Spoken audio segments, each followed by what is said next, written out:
Hey everybody, thanks for tuning into the AFV factory. So I thought it was about time that we had a little bit of a catch up with the E-tanks I'm working on.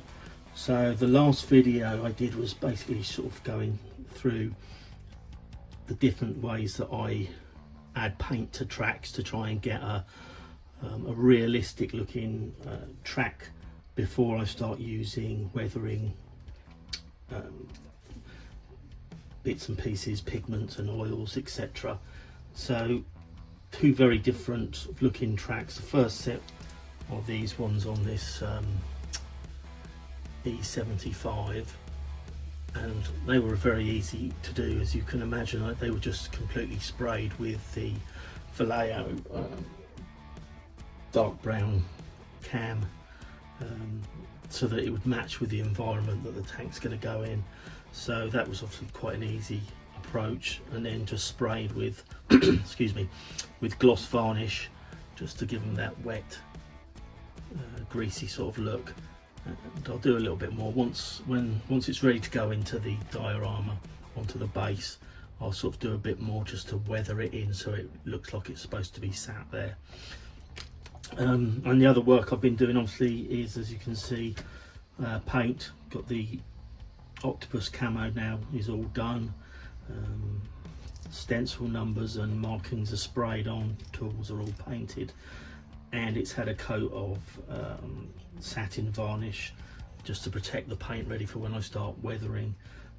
Regarding the tools, they've just been painted initially with acrylic paints just to get a base colour on there, and again I shall hopefully try and bring them more to life with oil paints. So that's what I shall be working on primarily next with this. This is part of a group build that I'm doing, and that sort of needs to be finished by the end of the month. So I shall crack on with this, which there's not a lot more to do. I've done this deliberately as a fairly new in-field vehicle, hence why it's still got all its track guards and mud guards. All the tools are all on the fixings that it has. I've still got to do the exhausts. They're just in black primer, and the shackles for the tow cables as well. They're just in black primer,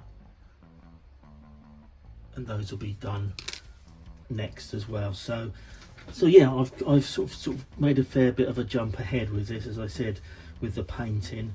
I didn't really do a video regarding the painting of this. This is something I suspect you probably all you know, you have your own techniques, or you know how to do that. So I didn't think it warranted a video to sort of show what I was doing on that.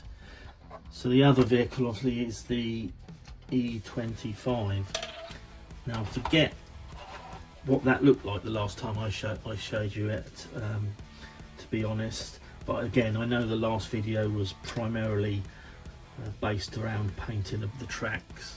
As you can see, there's quite a difference in the tracks on this than there is on the E-75 there. So these are much more dusty coloured, again because that's the environment it's going to go into, sort of an urban environment, which I think I've said before, hence the slightly unusual colour scheme of the camo.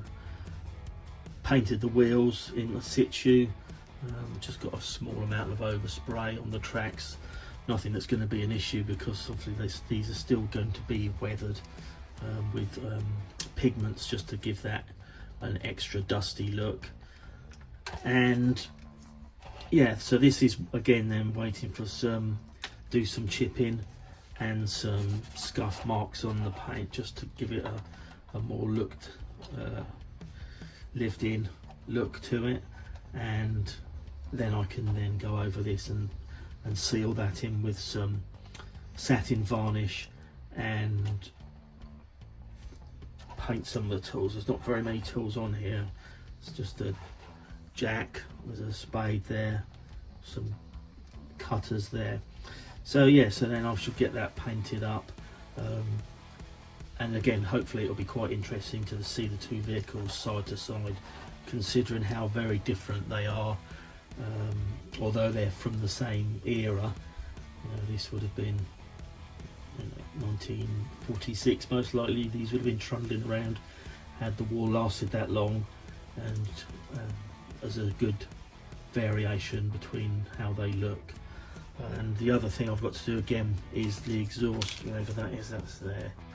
So the pipes are on there, but the muffler isn't, so again I should be painting that up, so it's showing some heat damage basically, where the paint's flaked off and parts of it have started to rust and parts of it have started to change colour because of the heat. So a few bits and pieces to do, as all there always is nearing the end of any build. I've got to put the lenses in there, which I should be doing with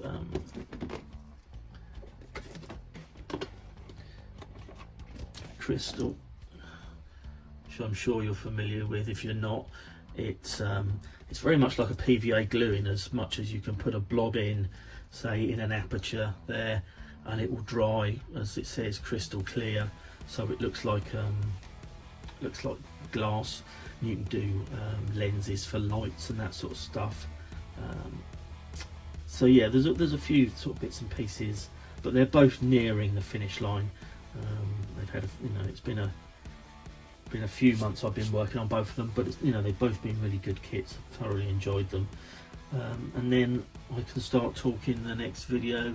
I can start talking about what comes next. So I will do a lifting the lid video, but the next kit to be built was going to be the Trumpeter E-100 Stug, so I'm looking forward to getting stuck into that, which is another massive kit. And there's I've got some bits and pieces to go on to that, which is going to sort of distinguish it a little bit and set it apart from any other E-100s that you've seen prior. Again, I shall keep that under wraps for now, and I will share that once the bits and pieces have arrived. So I'll leave that for now. The next time you see these will probably be in the weathering process, primarily the E-75. I shall just do a short video just showing the weathering and products that I use and techniques that I use. So yeah, so I'll leave it there. Thanks a lot for watching. If you haven't already, please like and subscribe, and as always, if you want to leave a comment or a question, please feel free to do so. I'm happy to answer or chat with anybody. Cheers then.